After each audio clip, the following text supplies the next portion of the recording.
Welcome to Videoland. Welcome to Castlevania. Captain N, the Game Master. On the creepy world of Castlevania, Simon Belmont nervously awaits a very special awards ceremony. How do I look? Is my hair all right? Simon, they're not honoring you for hairstyle of the year. It's for being a hero like your great-grandfather. I just want to look my handsomest.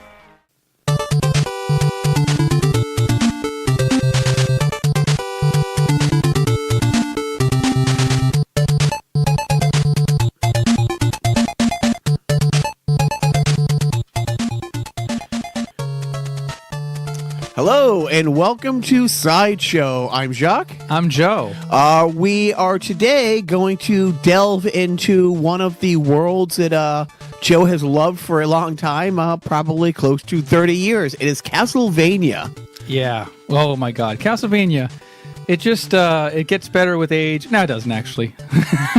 It gets better in your memory with age, but it actually, there's a lot of good entries, which we will delve into as the podcast goes on, as the sideshow goes on. So I guess I'm going to be steering this ship because, aside from you seeing the 4 Castlevania Netflix cartoons, you know nothing about Castlevania. We talked about this when Joe and I went to see the Goonies a little while ago, that it came out and I was probably just a little older for it, but the fact that it was this phenom movie that I knew nothing about, I had never seen, it kind of surprised Joe. We've talked in the past about putting together a list of like really geeky things or really sci-fi things that aren't on my radar or aren't on his radar, that it would surprise you. And when we were talking about, hey, the Mario podcast we did a couple weeks ago on Sideshow was really fun, and I had a great time. We got great feedback last weekend, or last week's Resident Evil Sideshow was really great. First time we had a guest phone in.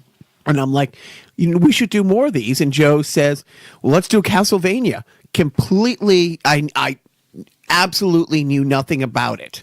Yeah, and I figured, since it is October and it's spooktacular, and Castlevania is horror-themed, Dracula-themed, obviously, it's prime for a little delving into, and a lot of delving into. We'll try to keep it under a day of talking about Castlevania. So Joe sends me some notes and told me there's a 4-episode season 1 on Netflix that was really great.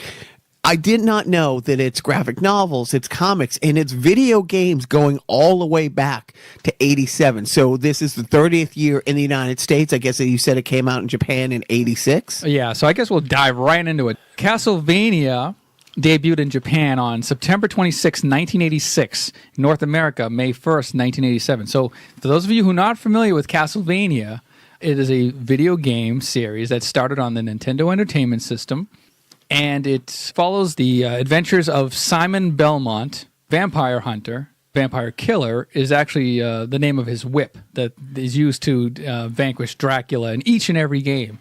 The original game set in the late 17th century. So think like, Transylvania kind of very spooky settings. A lot of the games take place in and around Dracula's castle. The point of the game is, Dracula is a threat and has to be vanquished. And it's up to you as Simon Belmont to vanquish it. It's a side-scrolling platformer. A lot of religious imagery, a lot of gothic themes going on in these games. On your road to Dracula's castle, you're met with like zombies, ghosts, floating eyeballs, like skeletons, fucked up shit. And it's up to you to vanquish those beasts with your whip and some special weapons you find along the way. You said it's by your breakdown or your ranking of the game, it's good. Is it good for 1987 or is it good? It's good and a borderline great. I gave it a good. I'm giving it a good compared to its later entries on the Nintendo Entertainment System, but it is a good to great game. It's groundbreaking in a lot of respects because, one, it has some pretty decent graphics. The physics were a little but the gameplay was compelling. The storyline was something that people were kind of familiar with. That's sort of like Dracula's bad. There's a lot of ghosts and goblins, and everybody wants to kill those things. Well, so it is. It is good that there isn't. You don't have to know the background. Everybody knows Dracula. Yeah, or some sort of storyline. Yeah, and this is kind of a pick up and play thing. So yeah, it's challenging at times. It's not an easy game. It's frustrating, but for those who are into horror, into gothic imagery, into monster movies, even. And if you're patient enough, and if you're kind of an insane person sometimes, it helps to help you get through this game because it's frustratingly bad in some points. Like the gameplay? Or is there clues that you have to figure out? Or is it straight on fighting? Or do you have to find clues to figure out how to get in and out of rooms? Or No, it's not like a dungeon crawler. It's like a left to right side scroller thing where you're just jumping on platforms to avoid enemies and pits.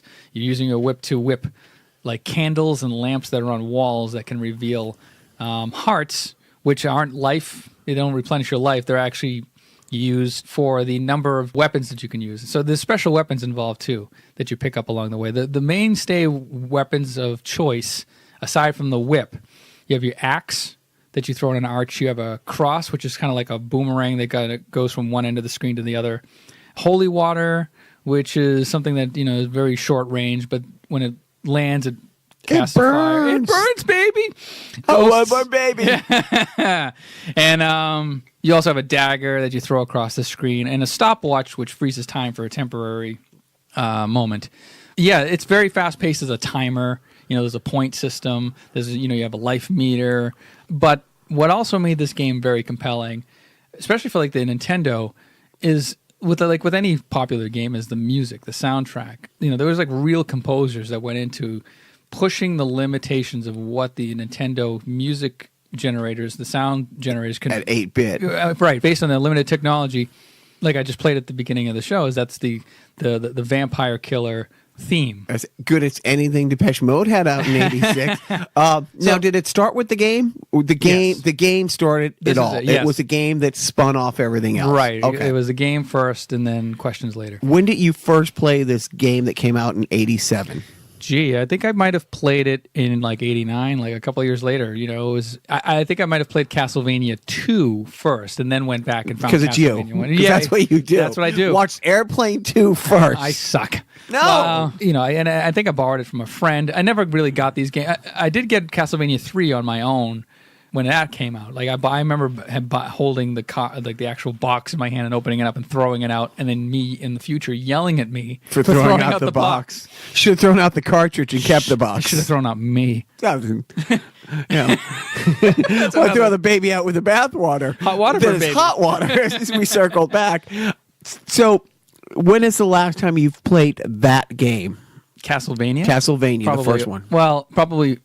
In research for this coming episode, this episode we're doing now, probably like last week. And how long does it take? You put it in, loads up, start to finish. Oh, it's hard. I don't know. I don't think there's no password system in the first game, so it's like one of those If you turn it off, you're fucked. You're done. Right. Yeah, it's like you sit down there and you finish this game, or there's no supper for you, mister. Okay, there you go. That's my parenting tip of the week. So I'll just barrel through this because there's a long list, and a lot of these games I haven't played. I don't want to bore the audience with a lot of them. I'm boring the audience. Okay. Regardless. Go over it a little bit, but I'm going to stop you if I have questions about different games and why you rated it that. Okay, so then we move on to 1988, Castlevania 2, Simon's Quest. If you would indulge me, I'm going to play a little ditty from this game. It's called Bloody Tears, and it's probably like one of the better Nintendo game songs. It's a great name for a band. If somebody doesn't have Bloody Tears already. Oh, it's got no. I mean, this has been covered by Portland, Oregon. It's Bloody Tears. But listen to this and tell me you don't want to fucking kill monsters.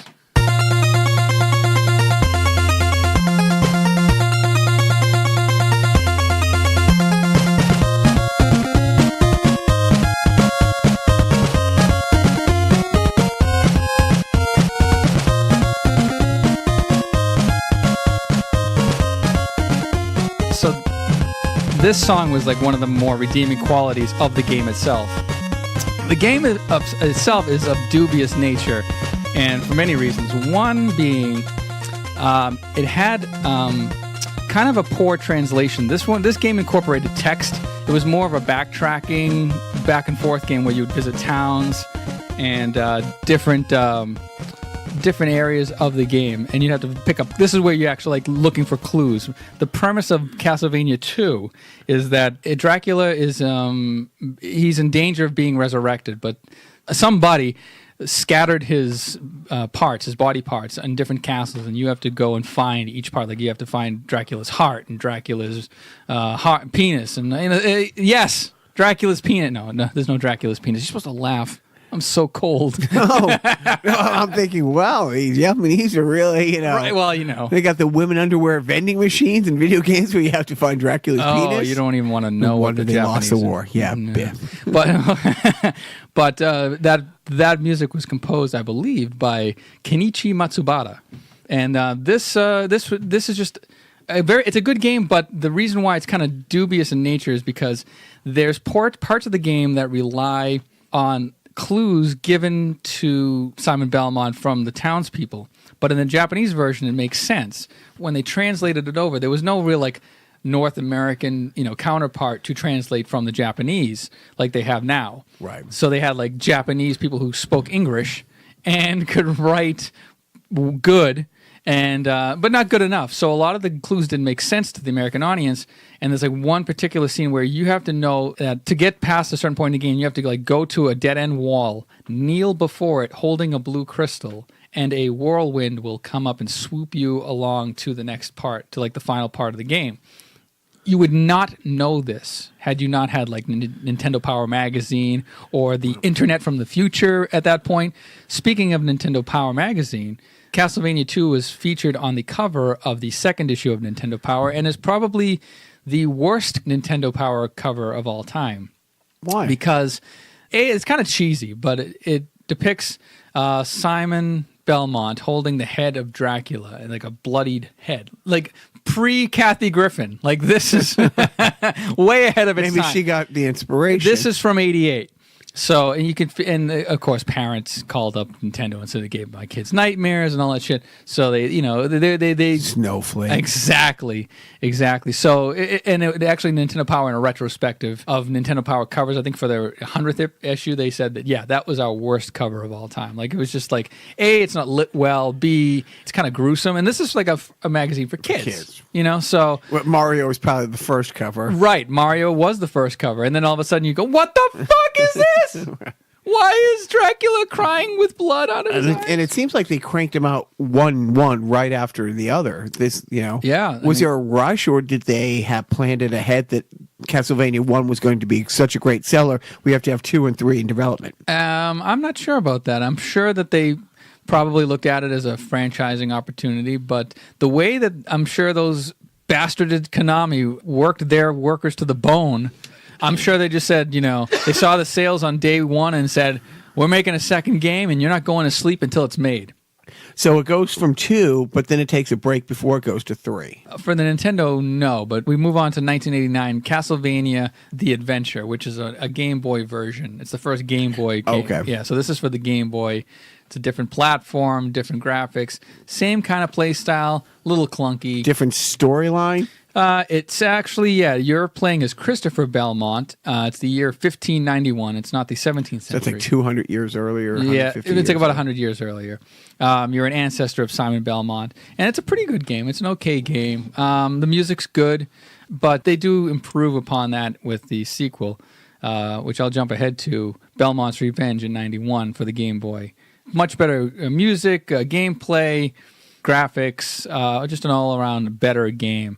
But the cream of the crop, in my opinion, I would say the cream of the crop. It's a toss-up between Castlevania 3, Dracula's Curse, which came out for the Nintendo Entertainment System in 1990, and Super Castlevania 4, which came out for the Super Nintendo. Those are there's 3 really good games. I feel like Steve Martin in that bit. If I only had one wish. I don't need one other thing. I wasn't sure what Martin you were going with. I need this Castlevania. So with Castlevania 3, I won't bounce around too much. Let's go to Castlevania 3.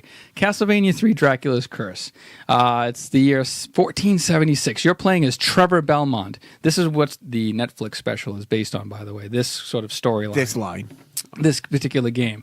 You're an ancestor of Simon Belmont, and basically you have to vanquish Castlevania again, and you have to go to his castle. But along the way, you meet other characters that are helping you along your way. You can play as Grant, who is like some sort of like dagger-wielding pirate-looking guy. You play as Sypha, and a pirate-looking guy. I'm a real expert on Castlevania. He's some dude with a knife.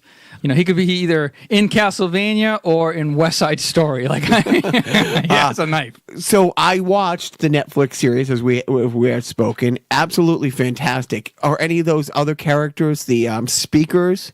Yeah, the speaker is Sypha Belnades. Okay. So she's in the game. It's based on a character in the game, and she's like...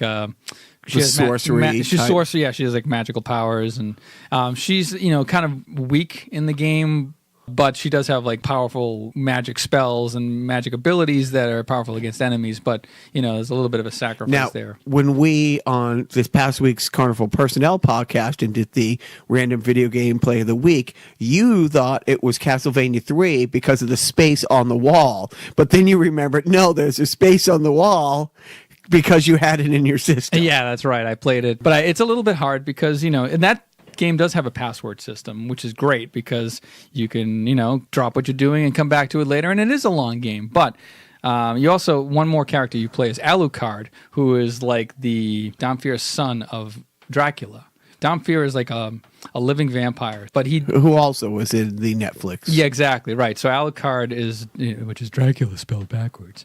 Alucard is. Did not know that. You got to read more. That's why.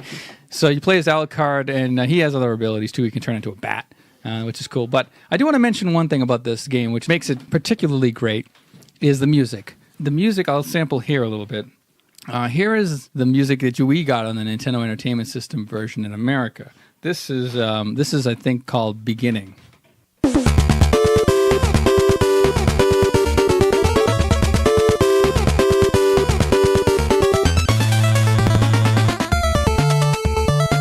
Pretty good, right?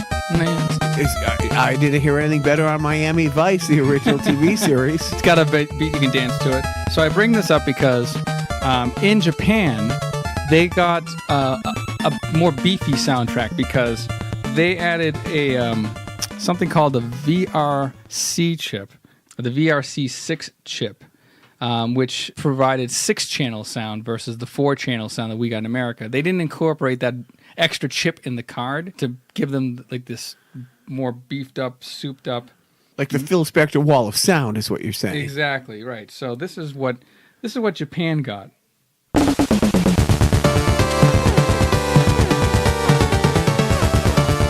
Yeah, there's a lot more low end, a lot more treble and bass. Yeah, that bass. That's what you really want to kick up. Yeah, and seriously, you can hear the extra tracks. It's all about that bass. About that bass. But so we didn't get that. But that's okay. We'll forgive the Japanese for that. Will we?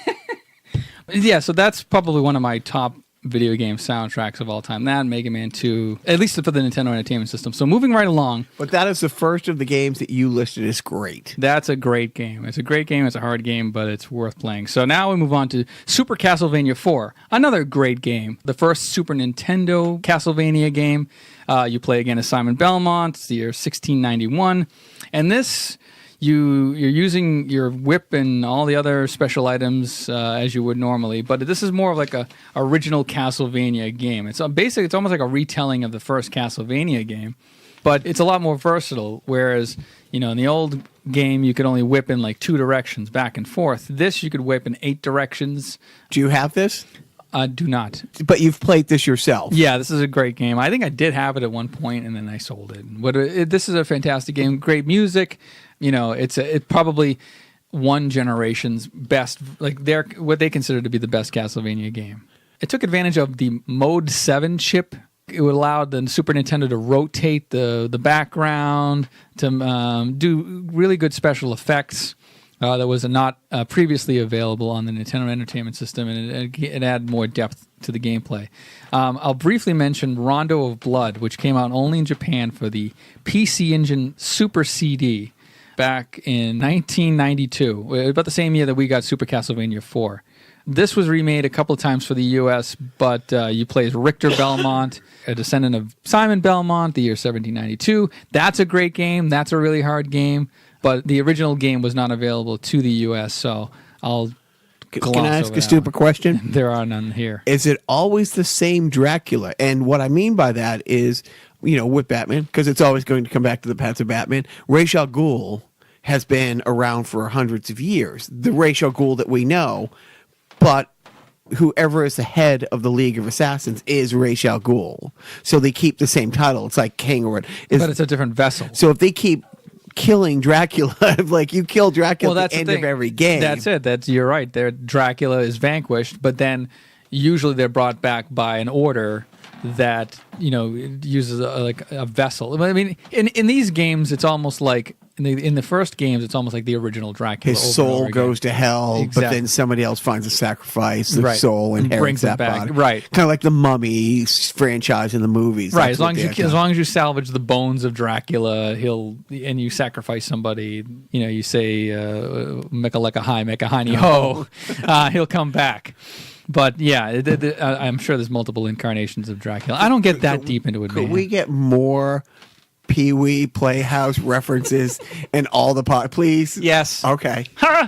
Now we go on to 94. Castlevania Bloodlines came out for the Genesis. It's the only Castlevania game on the Genesis. It takes place in 1917, World War I. You play as either John Morris or Eric Lacard. You have a choice at the beginning of the game. And this is another 2D side-scroller kind of platformer adventure game similar to the other entries. Very good. And the enemy this time is Elizabeth Bartley, who is Dracula's niece. Ooh. So then we move on to 1995's Dracula X, which is the remake of Rondo of Blood that I mentioned earlier. That's a good game. The soundtrack for Rondo... Super Nintendo system. That's a Super Nintendo game, right. The soundtrack's not as high quality because the original Rondo Blood had like CD quality sounds, whereas this was relied on the Super Nintendo hardware. But anyways, now we move on to the really good game, and I should have put excellent on my verdict on this. 1997's Symphony of the Night, which was released for the PlayStation. It takes place in 1796. You play as Alucard, Dracula's down-fierce son. This is a direct sequel to Rondo of Blood, and this is the game that introduced what's been referred to in gaming culture as Metroidvania gameplay. So let me explain Metroid real quick. Please do. Metroid is a video game for the Genesis. That's sacrilege. That's for the Nintendo Entertainment System. But then also Super Metroid for the Super Nintendo incorporated a map system where you would have to backtrack to different areas, to different parts of this planet. And in order to keep track of where you were in the game, you would hit a button and it would bring up a map system and show you like which room you've been in and highlight all the rooms that you've been in and which room you're in. And sometimes you would see an overall map of where you need to go. And until Symphony of the Night, they didn't have that sort of gameplay incorporated into Castlevania, whereas now Symphony of the Night introduces that similar gameplay. So there's a lot of backtracking in Dracula's castle. A lot of rooms, a lot of hidden rooms. This has an RPG element, so you level up your abilities as you vanquish enemies along the way. There's a lot of potions that you can pick up, a lot of abilities, a lot of items that you can pick up to make your character stronger, better, faster. But Metroidvania refers to the sort of style of gameplay in Castlevania that was harkened back to the map system and the backtracking of Metroid. And you have this one here. I do have Symphony of the Night, although my version's chipped. Like I have a CD. It's a CD-based game, and there's a chip in it. So, I know, and these Goodwills. This is why we can't have nice things. I know. First the Flintstones And mug. now this. I know. But Symphony of the Night probably has the best soundtrack. The soundtracks are like, if not the most important part of the game, like one of the most important parts of these games is the soundtrack driving the art style, the feel, the gothic feeling of the game.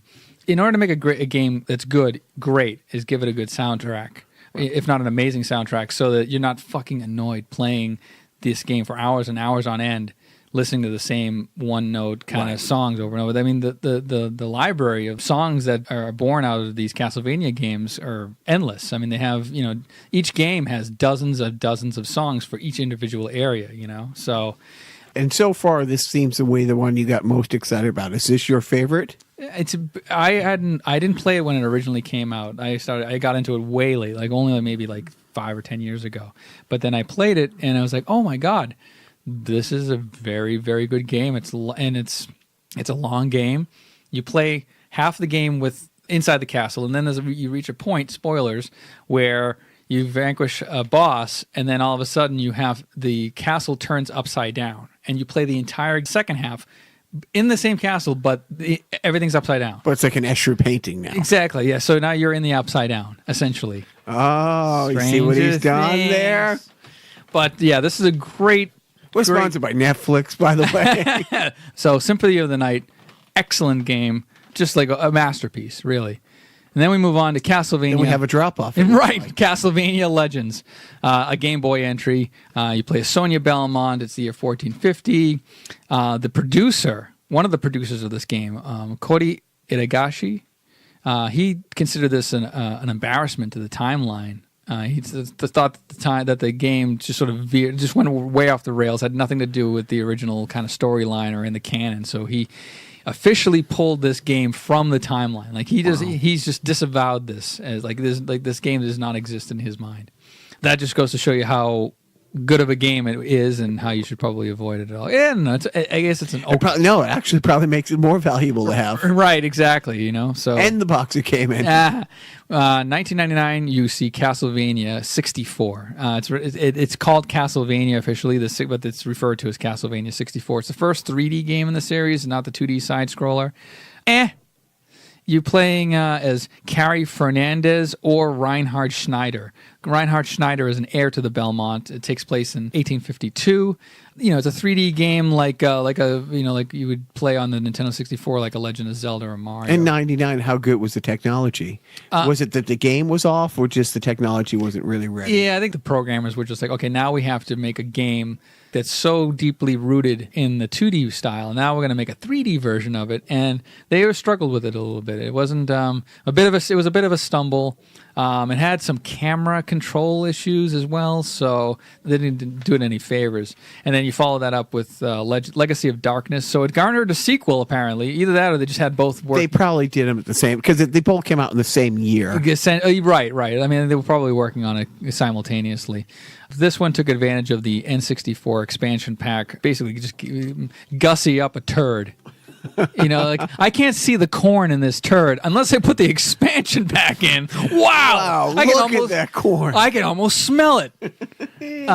So yeah, Legacy of Darkness, whatever. So now we move off of those black sheep, and then we move on to Circle of the Moon for the Game Boy Advance in 2001. This was a launch title for the Game Boy Advance. Game Boy Advance. You have one of those? Yeah, I have. Is that here? I have two of them.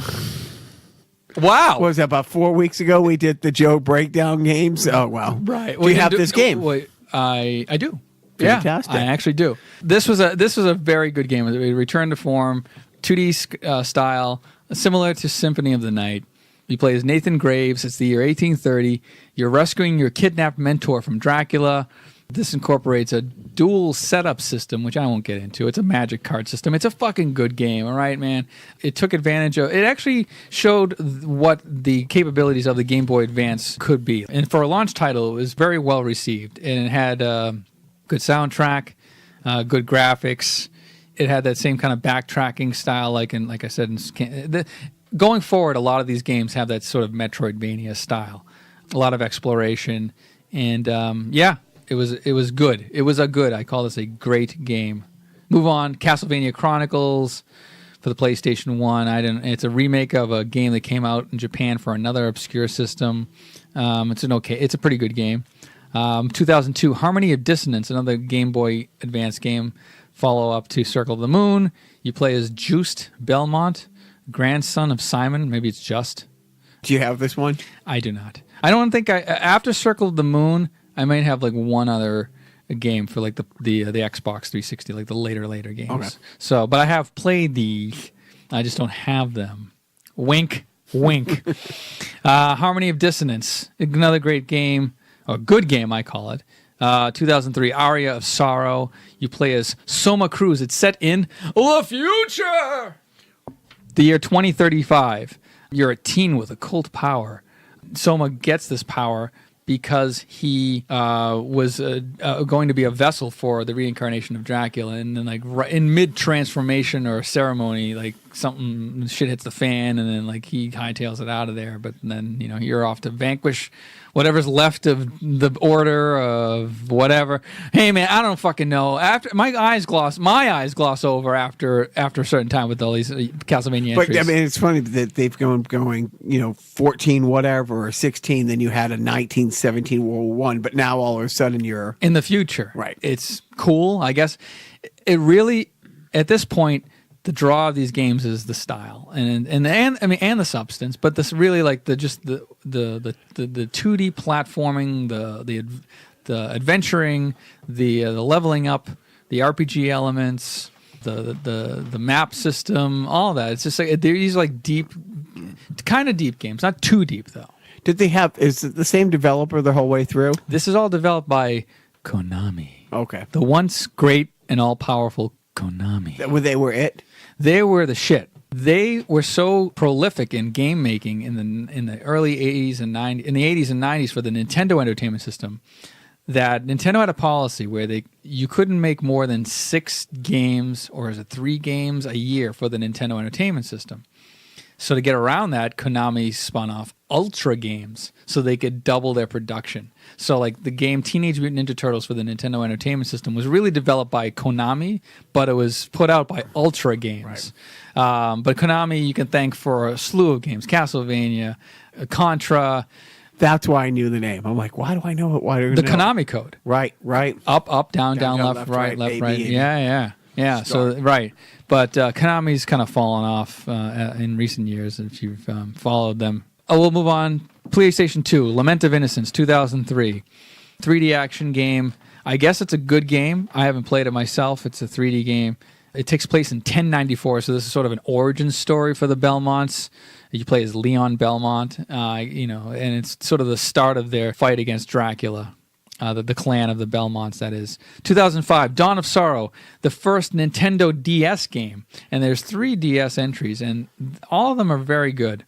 Dawn of Sorrow is great. It's a direct sequel to Aria of Sorrow. So it takes place in the year 2036.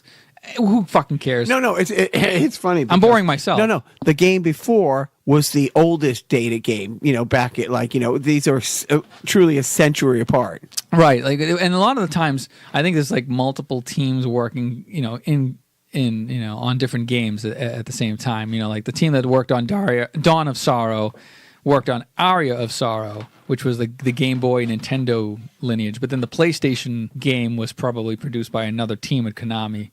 So you have this listed as great. Yeah, Dawn of Sorrow is a great game. You play as Soma Cruz again, as you did in Aria of Sorrow. But then at the end, when you beat the game, you get to play as Julius Belmont or a couple of other characters, and you get to play the game again, but on a harder mode, and there's other, it's like a second quest, basically. It's like 2 games in one. Curse of Darkness came out after this, or the same year for the PlayStation 2 and Xbox.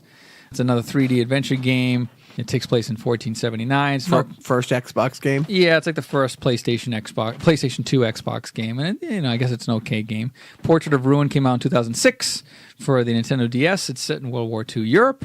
I'm playing this actually right now. And it's a great. It feels like Castlevania. It's got the music, it's got the style. You're playing as like 2 characters at once, so you can either swap between them, or you can play incongruence with each other. Is that a word? I don't know. I'm asking you if a word is a word. Right. Oops. English lit major here. Jeez Louise. Is that Shakespeare? Joe hides his money in the books when I come over. Portrait of Ruin is a good game. Dracula X Chronicles, PlayStation Portable, is a 2.5D remake of Rondo of Blood. 2008, you see Order of Ecclesia, which is a Nintendo DS game. Good game. Then we get to the Wii. Castlevania Judgment. This is the only one on this expansive list that you list as poor. Yeah, it was not well received by critics. I haven't played it. It's a 2D fighting game, so it's just like, picture like Injustice, but with Castlevania. It sounds like a winner, right? It really does. Not so much. It's just like, okay, let's take everything that was great about a game and then put it on another game. But it's like the same, but it's different. I mean, they had a lot of games come out that year. Was this just like the D-list development team working on this? I think so. Yeah, this was the Goon Squad. It's just like, me make game for Wii. Punch. 2010, Harmony of Despair. Despair, a word that most of our audience can now relate to. Oh my God! But it's the first co-op playable game. I think, from what I understand, the PlayStation 3 is couch co-op, but the PlayStation, the 360 version was only online co-op. So that was weird. I wonder why they did that. I don't know why they decided to go do two different routes, but I guess that's an okay game. Lords of Shadow is kind of where they're at, or where they left off as far as like modern games go. Lords of Shadow came out in 2010 for the PlayStation 3 and Xbox 360. It takes place in 1047, and it's actually considered a reboot of Castlevania. It's kind of like, all right, we kind of played out to death the old Castlevania style, and I think we've told every story that there is to tell in that lineage. So this is just sort of like a fresh start. I think it was very well received. You play as Gabriel Belmont, and it's a 3D action adventure game, but it's 3D done right. Like, they finally kind of got it really good. In my limited understanding, because I haven't played it yet. I mean, I think I have it. I think I actually have. I do have Lords of Shadow. I've played a little bit of it. I lie. I have played a little bit of it. I just, my ADD won't let me play anymore, man. I can't go back. Or maybe I will. Well, you have it listed as great. Yeah, well, I'm also cheating a little bit. I mean, there's lots of games here that you have listed as poor that you've played to completion. Nah. One that was great. You'd invest the time for the listeners. You think I would, and I didn't. And then we leave off Lords of Shadow. Mirror of Fate came out in 2013. That was kind of I guess it was a sequel to it was a direct sequel to Lords of Shadow, but it came out for the Nintendo DS as well as the 360 and PlayStation 3. It's an okay game. 2014 final game to date for the Castlevania series, Lords of Shadow 2, PlayStation 360, PS3. So that's the previous generation. And this takes place back and forth between the future, Conan. The future? Joe? But I wonder why they stopped. And the past. I'm going to have to look up if this didn't sell, because they've been cranking out more than a game a year since 86. Why are they stopping? The big problem that I won't get into it because I really can't, because I'm just not that knowledgeable about it, but Konami sucks now. There's sort of a mantra in the gaming world right now called "fuck Konami," because of the way that they treat their workers, the way they treat their high-level guys. Like Metal Gear is another like fantastic game series that came out, since like the mid '90s. There have been 5 true Metal Gear entries. Hideo Kojima was the director of all of those games. Those were like big fucking movies that you were just basically playing on a video game. Like they were incredible games. But Konami just decided that like they either got too big for their britches, or they were just like, I don't know, they wanted to get out of the video game market or whatever. But I don't know if it was just the perfect storm of like the way they were treating their employees and the way they were treating their higher level, directors and their properties. They just sort of like it became careless with their properties and decided to just like basically set fire to themselves. But at the same time, they have this new Netflix show that came out this year that was received incredibly well. That has, they already said they have a season 2. Right. Anyway, right. So it's not like they've abandoned it, but they're focusing more on like, from the last I heard, Konami in Japan is focusing more on pachinko machines. Do you know what a pachinko machine is? It's like a like plinko. The plinko machine. Yes. from Wheel of Fortune? No, from Price is Right. Yeah, like those are like the... I apologize. But those are like fucking popular. Like those are like crack in Japan. Like they're like big, like they're loud. Their opioid epidemic is plinko machines. Yeah, the pachinko machines. Pachinko. It's like a gambling machine kind of, like, because I think it pays out money. I think, I'm not sure, but I think that's like their video poker. Kind of, yeah. So, but they're developing video style pachinko machines. So I don't know. That seems to be where they're headed right now. They kind of like, I don't know. I don't know what's going on. They're I think they need a direct line to the suicide hotline over in Konami. They're a little, I don't know, either that or just like they decided to blow themselves up and start over as like a new type it's of interesting company. that for like we said, up till 3 years ago they were averaging more than a game a year. Each new platform they had something, even back for the Genesis, but they stopped at PS3. but at the same time, they're moving into the animated world. So yeah, but that's probably one more of them licensing out the property. They're like, it's like, okay, well, you can do this with Castlevania. You make it. We're gonna have nothing to do with it. You go make it. We'll give you our blessing, and you give us money, and then and then see where it goes. So I'm sure they have like a high level sort of involvement with the Castlevania series, but I don't know. Maybe that's part of their master plan. Maybe they want to be it was great. So I hope they make more of those. They are. They're making 8 more episodes that are supposed to be coming out next year, 2018. So look for those on Netflix. Sponsoring the Exactly. I'd like to also say that Netflix does not sponsor the Carnival Personnel Podcast, though if they wish to, they can contact us on Twitter at Carnival Podcast. Or just OptiGrabber. That's me. Or the Jacques 4. Or on our Facebook page, Carnival Podcast, for some reason. I don't know. I you know what it was? I didn't think you guys could spell personnel. That's why I decided to go with Carnival Podcast. The first 10 times I spelled it, it's like, oh, damn it, there's 2 N's. Right. And there's no silent 6. I was using numbers and stuff. So thank you for tuning into this. I mean, Joe, I really like these. If you got any last bits, but honestly, I truly learned a crap load about Super Mario. There's many more Mario podcasts to come. Resident Evil, I learned a crap load, but this was great. Yeah, it's I don't know. These are really, really good games, and I know nobody's going to play them. I know I'm just alone in the universe. Nobody wants me. Nobody loves me. So again, this is Jacques. Thank you for tuning in. Any ideas for future game shows that we might have a clue about talking about? Game shows? Game shows, like the Newlywed Game. And I only say that because that's the box that Joe has his mic on. I'm tearing down that fourth wall, man.